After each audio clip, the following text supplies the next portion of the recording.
All right, we're live. Oh boy, we're live right here, right now. So, we're doing, ladies and gentlemen, we are live in between rounds. Video, podcast. We are talking today with Randa Markos, number 8 strawweight of the world. Everything's getting a little mixed up right now. You're seeing that the studio is evolving. You guys watched last episode. We spoke with Mike Dolce. Small studio, smaller computer, bigger TV, bigger studio. We're just evolving. We're just trying to do, as much things as humanly possible. So we're gonna get with her right now. We're gonna give her a call. Let's do it. We're gonna give her a call right now and see. Things are getting serious right now. They're getting very serious. Expand this. Hello? Hey Randa, how are you? Good, how are you? I'm very good. Welcome to In Between Rounds. I know you're super busy, and it's an honor for you to be on the show. Thank you for having me. Oh, no problem. First of all, I just had to ask something. The red hair. What transpired with the red hair? What changed? My sister convinced me to do it. I like the black hair a lot. I think it suits me, but I really wanted to change. My mom always told me that the dark hair made me look angry all the time, so I kind of wanted a little change, and I really like the red hair. Okay, perfect. Great reasoning. Gotta get with the most technical question that the fans want to hear is the fact that you just beat one of the top fighters in Carlos Esparza, a former champion, and now you're in the top 10. You just hit the top 10 in the rankings. How does that feel for you? The fact that you beat a former champion, what confidence does that give you? It's kind of scary a bit, but I knew I have it. I know I have it in me. I know I have it in me to become champ one day. To beat Carla was a really eye opener for me to show the world and to show myself that I can be a contender, and I am a contender, and I think I need a little more work. I definitely know I need a little more work, and that was a really tough fight. I'm glad I took the fight. I'm glad it happened, and it really was an eye opener. And I'm excited to see what's next. So going with this fight with Carl, I'm always assuming that the people listening in, whether they're listening to the radio show or listening to the podcast, you guys were in the same house for Tough. You guys fought in the same tournament, and there was this talk about her bullying you, and obviously bullying is something that we want to stop in the world, but it's quite difficult because people getting born every day, people are into that lifestyle, that environment, being a bully and whatnot. What happened? What transpired in the house that made her such a bully? I think it was right before I fought Felice, which is her best friend, and so they made some rules up, that we can only go to one practice a day once the fight got closer, and I was like, no, like when I get nervous, I'm the type of fighter, I'm the type of person who likes to work harder, and then it helps me relax more. So to take away one of my training sessions, wasn't gonna fly by me, so I just went to the gym anyways, but I went to do something separate and something different from what they were doing. I was outside while they were inside, and I don't think they knew that I was going to go to the gym to train outside, so they kind of started really getting nasty with me and calling me names, some things that they didn't show on TV, and then after that, when they realized that I was training outside, they kind of like quieted down on the ride home, but then things started really getting mean and stuff in the house, where they would shoulder shove me, they would call me names, shut the door in my face. Like it was just, and I would just hold it back and think, I'm gonna get my time, I'm gonna get my chance one day in the cage. I don't need to defend myself or attack them verbally or anything. It's not gonna settle anything. So I just held it in and waited for the time to come for when we face each other in the cage. Well, that must have been 100% tough. The fact that you're in a house for 6 weeks. First of all, you're with females that you're eventually gonna fight or fought before. So that's already a lot of people that don't understand. That's 100% challenging.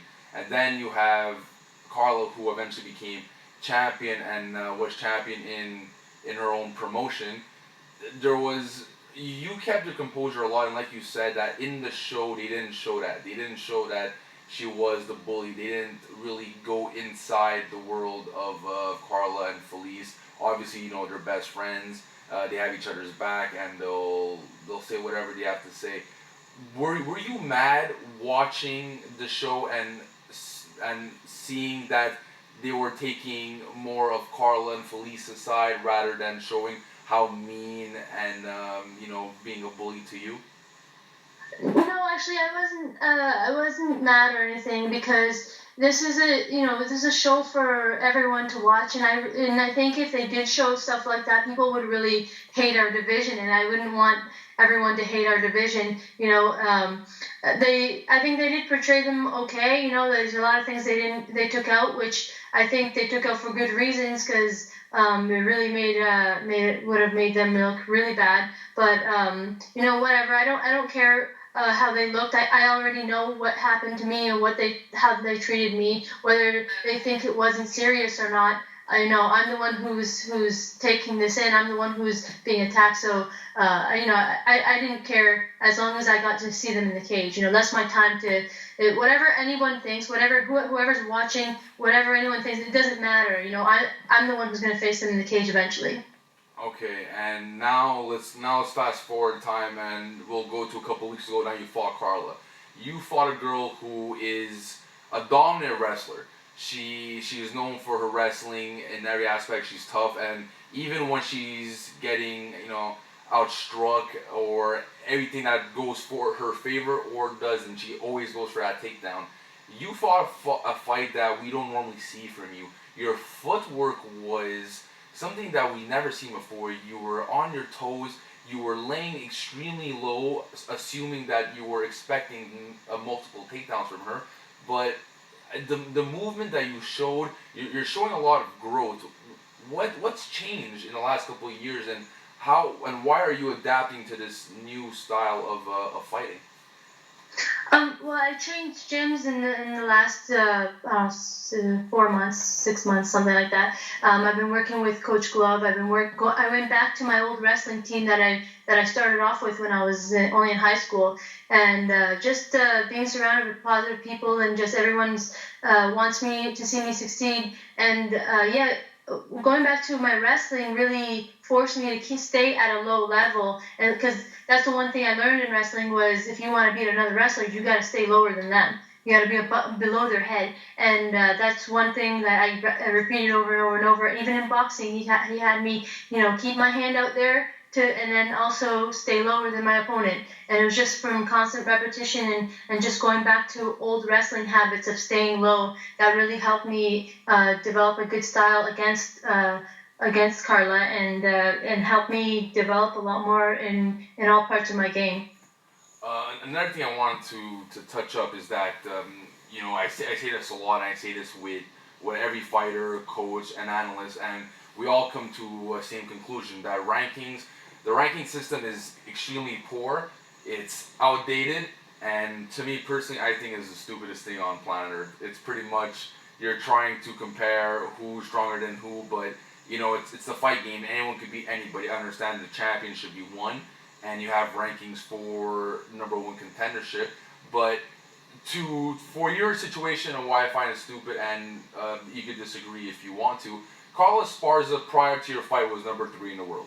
She was number 3 in the world because she was a former champion, and you weren't in that top 10. Now, you beat the top 3 fighter. Technically, if we're going to go with the ranking rules, you should be number 3. Yet, you are number 8, and when you're number 8, there's that asterisk that you are not ranked. How do you feel about that? Honestly, I could care less what they think of me. I could care less where I'm ranked in the rankings. Give me another top 5 contender or top 5 fighter, and I'll show you that rankings don't matter. I've done it before, and I'll do it again. And I think you're right. Rankings are kind of stupid because it's all about style. I feel it's all about style, and styles win fights. Yeah, exactly that. And now that you're hungry, and now you've proven yourself, you beat Carlos Esparza, you beat a champion. it shows that you're a champion caliber type of fighter, especially the way that you've grown. You know, you evolve as a fighter, and you're a wrestler. Your striking, especially the last fight, has improved drastically. Your boxing is on point. Obviously, you're young and there's still more to grow, and you're gonna get better, which is the scarier part. But is there a specific female in that division that you want to fight? Because knowing that your division is extremely tough, and I think a lot of people, which is great, and why I love Tough when you were on it, is that the women fighters have now become more in the market. A lot of people want to see these fighters. They want to see a Joanna Jędrzejczyk. You want to see Amanda Nunes, the whole Ronda Rousey, Holly Holm, the new 145 division. The whole women's MMA has exploded. So now for you to be a champion, you need to prepare yourself to fight arguably one of the most dangerous and dynamic and violent champions that we've seen in women's in Joanna Jędrzejczyk. So is there a specific girl you want to fight, or is just okay? Give me who you want. Well, honestly, I would like to fight like a top ranked person. I think that I'm really close there to fight for the title. I think a top ranked person would be a really good matchup for me. Would be a good step for me to move closer to the title. I don't, I would really like to fight somebody up there. I'm developing. I'm still working on a lot of things. I know I need work. I know I haven't shown everything that I have on either. So I was thinking of fighting Tisha Torres because she's still up there. I beat her. Carla beat her, and she's really high ranked, and I know I can beat her again. I know she's changed and she's evolved since the Ultimate Fighter.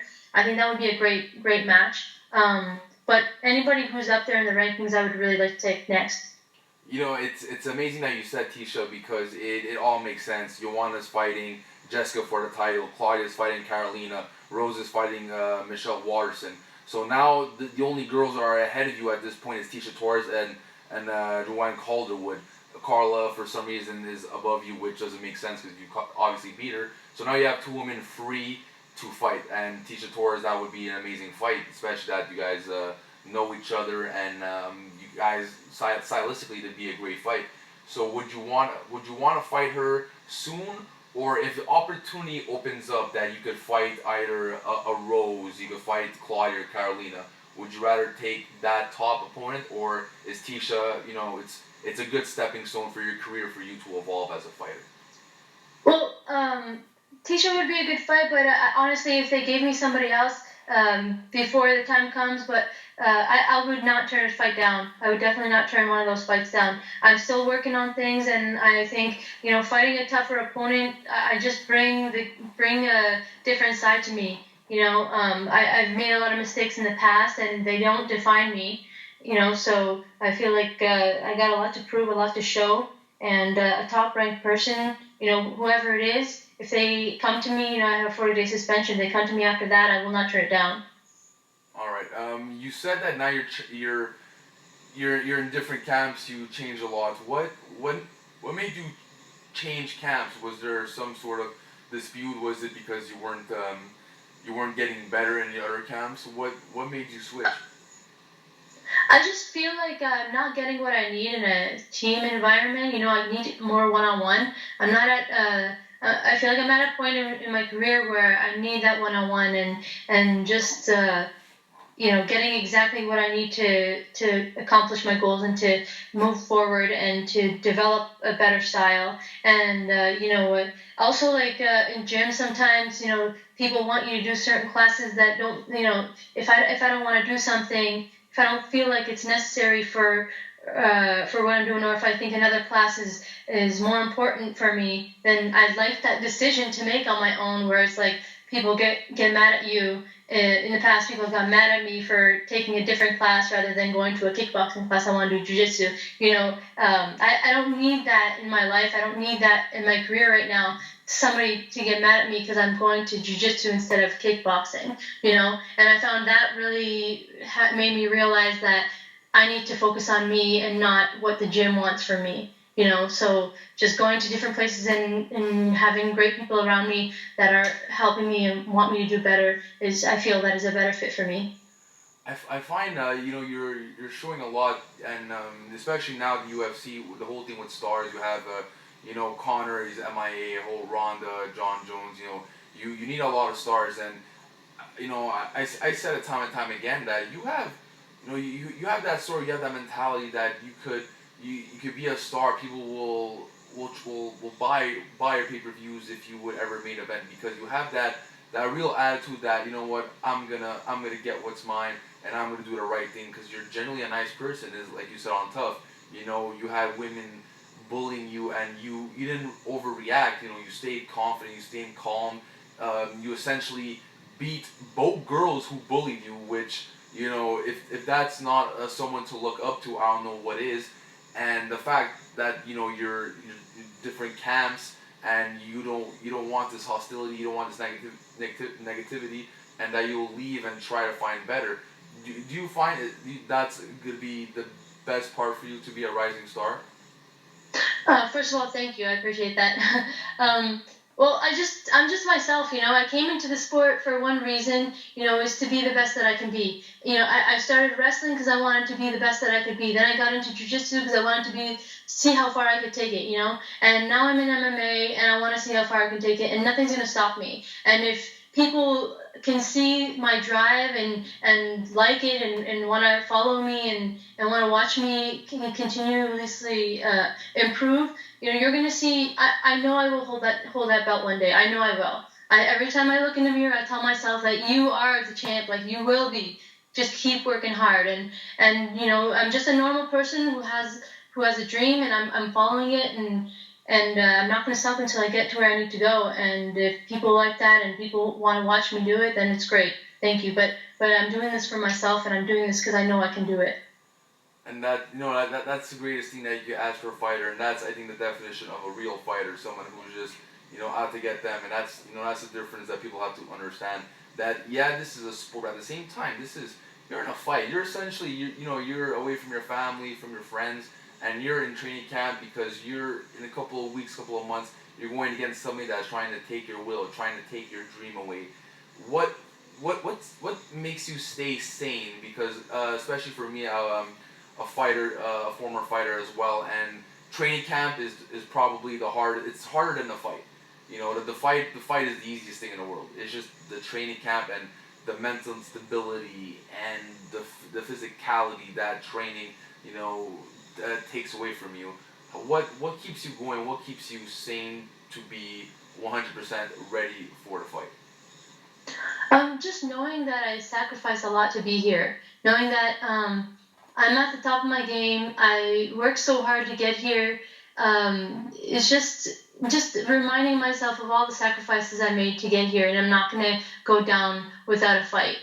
It's just you think about, like, I'm 31 years old. I could have had children by now. I could have done a lot of different things, but I chose to do this, and this is my time, and I have this opportunity. Am I gonna let this opportunity slip through my fingers, or am I gonna take it and run with it? And you just got to think of that every day. Well, it is a really tough process going through a fight camp, and cutting weight and all that stuff. It's really draining mentally, physically, but you got to realize why you started in the beginning and what's keeping you going, and that's your dreams, your sacrifices, everything. Yeah, yeah, exactly that. I wanted to ask you about this new news, especially that you and I were Canadians, so this is essentially good news. George St. Pierre is back. He's fighting Michael Bisping for the 185 belt. Now, a lot of people are angry and unhappy, and I'm pretty sure the happy ones are us Canadians. The fact that George is back. The angry fans are the fact that Yoel Romero deserves the title fight against Michael Bisping, and now is getting denied. And George, who was a champion and a future Hall of Famer of the 170 division, went ahead of him and is fighting Michael Bisping. Tell me how you feel about the fight and if it's fair to Yoel Romero. Yeah, I think it's completely. I think it's right that George St. Pierre gets a title fight. I mean, he has deserved it. He was a title holder for a really long time, and he needed some time off, and he's back. And I think you should give him whatever he wants. He deserves it. He worked hard for it, and I think this is right that he's getting a title fight. See, that's exactly what I was telling everybody. Everyone's just saying, "Oh, well, you're Canadian. You're from Montreal. You're gonna support the hometown guy." And come on, guys, No, it's George. I totally agree with even Ronda Rousey when she came back and she got the title fight. You know, she deserved it. Yeah, she lost it, but you know what? She deserved that title fight, that rematch for the title. She deserved it, and I agree with it. So now in this situation, George is getting this fight. This is a big fight. This is gonna be probably one of the biggest fights of the year, if not, depending on how this Saturday goes. So you have a guy in Romero who now is denied of this fight. This happens a lot of times to fighters, especially in the 185 division. You know, when Bisping and Dan Henderson, that fight made completely no sense, but for the fans it did make sense. Rockhold and Weidman got denied. Romero got denied. You know, a lot of people in different weight classes were getting denied. Cody Garbrandt got the title rather than TJ or Lineker. For you as a fighter, let's try to put yourself in their shoes. Now that you see that this promotion and this sport, it's more of the money fights. If your name is big enough for the money fight, and if somebody has a bigger name, will get the fight rather than you.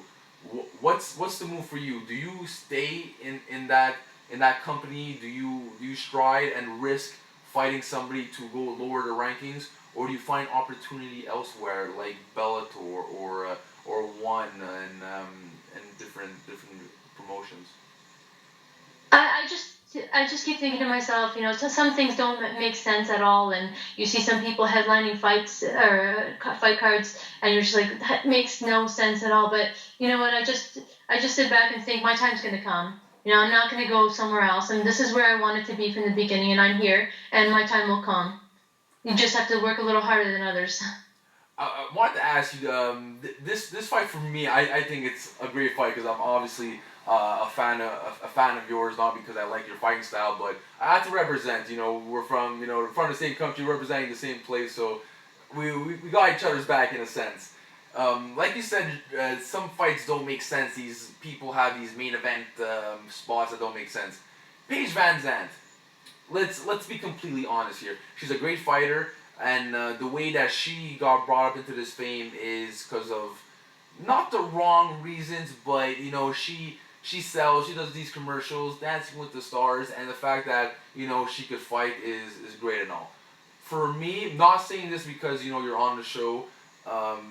If that's the reason why I want you on the show, I want people that I enjoy, that I'm a fan of, and that I find that they'll be great to talk to. But I find that that'd be a great fight to prove that you have somebody in you who who's quiet, who's reserved at the same time, is technically sound, dominant in different fields of the fight.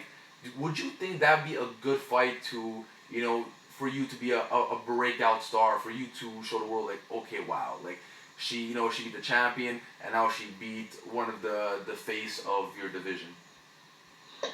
I've been trying to get that fight for a little while now, and it hasn't happened. So I kind of like not gave up. I just like stopped asking for it. So if she's ready, if she wants to take the fight, I would never take a fight like that down. I think yeah, she's got a lot of fame behind her, and she's got the look and she's got the bubbly personality. So she's very marketable. Good for her. I'm happy for her. But if she ever wants to take the fight, I'll never ever back that down. That would be an awesome fight. Yeah, exactly. I would definitely want to see that. UFC 209 is this Saturday, and this is gonna be, besides the George St. Pierre fight, whatever fight they put on that card. And by the way, if you would be on that card, that'd be pretty amazing too. And if it'd be in Montreal, this city would blow. This city would be in flames, and I don't even know what happened. But besides that point, this Saturday, UFC 209, it is stacked. You have Willie Thompson too. You have Khabib versus Ferguson, and you're starting off the main card with Hunt and Overeem. What what is your favorite fight in that card, and what do you think this event will do for the UFC? Um, this event is crazy. I'm so excited for it. I'm really excited to watch it. The main event. The main event is what I'm looking for. I'm really. They're all great. They're all great fights. I'll be watching them all. But the rematch on the main event. That's the Thomas fight, right? Yeah, Thompson and Woodley. Thompson, yes, Thompson. I think that's a great fight. I think Thompson's gonna take it. He's just so dynamic. You know, he's got some amazing kicks. He's well rounded all over. I think he should have won the last fight, and I think he'll win it this time too. So I'm really excited for that fight. I'm more intrigued with Khabib and Ferguson. I think a lot of people are sleeping on this. The fact that you have, for me as an analyst, I break down every fight, but this is actually one of the first fights that people asked me, and I said no, like don't ask me until after a fight. I don't want to break it down. I don't want to touch it because this is the first time that I am so lost and confused with Khabib and Tony. And could you try to like solve this puzzle? Could you either pick a winner of that fight or who you think will? Yeah, I think Khabib is hungry. Khabib wants it. I think he's gonna take it. He just looks like he's ready for a title shot. He's ready for the next step, and I think he's gonna take this fight. Now, I hate to say it because Ferguson is a great fighter. I think he's going to take this fight easy, though. Ooh, I like that. Tony, I don't know. He just looks really hungry. He wants it. He wants it really bad. Yeah, well, Khabib, 24 and 0, hasn't even lost a round. He's a guy who has the whole country behind him, and if he pulls out this win and Conor comes back, I think he's going to make a statement. I think he's going to definitely make a statement. Yeah, I think somebody definitely will. I think if either Khabib or Tony will win, it's going to be a great statement. And do you think Conor's coming back, especially after those two guys? I think both those guys are a bad matchup for Conor, and Conor's trying to get Floyd. How do you think that situation is, and how do you feel about that situation? Conor's got such a great style. I mean, bad style for everybody, for anyone in his division. But he's just he's very lengthy. He's hard to get in there. And I know Khabib is more like he likes to get inside. And I don't know. I think he would be a bad matchup for most of those guys in that division. And if he comes back, I'm eager to see what's next for him. I'm pretty excited too, but I think I'm a little bit more excited about him and Floyd though. Oh yeah, we'll see if that happens. Do you think it's gonna happen? There's not a lot of talk about that, but I don't know. You think it's gonna happen? I don't know. I wouldn't put anything past Conor McGregor. He's made everything happen. So everything that he's wanted has happened. So I wouldn't say it's unbelievable. I think he could make it happen if he wants to. If I gave you right now, one wish that okay. You could get this, you know what I mean? And not saying that, you're a champion, get the belt around. If I give you one wish that you could get any fight, you could go anywhere, anything in the UFC, I want to wish, what would that wish be? I don't know. I've been wanting to fight in Melbourne, Australia. So I'll fight anybody in Melbourne, Australia. I would love to go there. I got a lot of family there. That would be an awesome fight, an awesome chance for me to go to Australia and really enjoy it. What is your background to out of curiosity? What is your background in your culture? I was born in Baghdad, but I'm Chaldean. Oh, okay. So and what made you come to Canada? My family was during the war in 1988-89. My dad was in the military, and it was either he escapes or he gets killed. So we because of war, we had to leave. But a lot of our family left years later, and we kind of got scattered all over the world. So we got family in Australia, family in California, family all over the place. Germany, we were finding family all over the place. Do you regret not going to California and then coming to Canada where all the snow is? Sometimes I think about that when we have really bad weather here, but I love Canada. It's a great place. It's safe. It's beautiful. I love Canada. I love Canada too, but last week it was around 12 degrees and then today it was minus 20, so, I know. I know, honestly, yesterday morning it was very, very mild and beautiful out. By nighttime it was windy and freezing out. It doesn't make sense. You never know what to expect in Canada, right? I don't know if that's a good thing. I don't know if that's a good thing though. really don't know. I don't want to keep you, too long. I know you're still.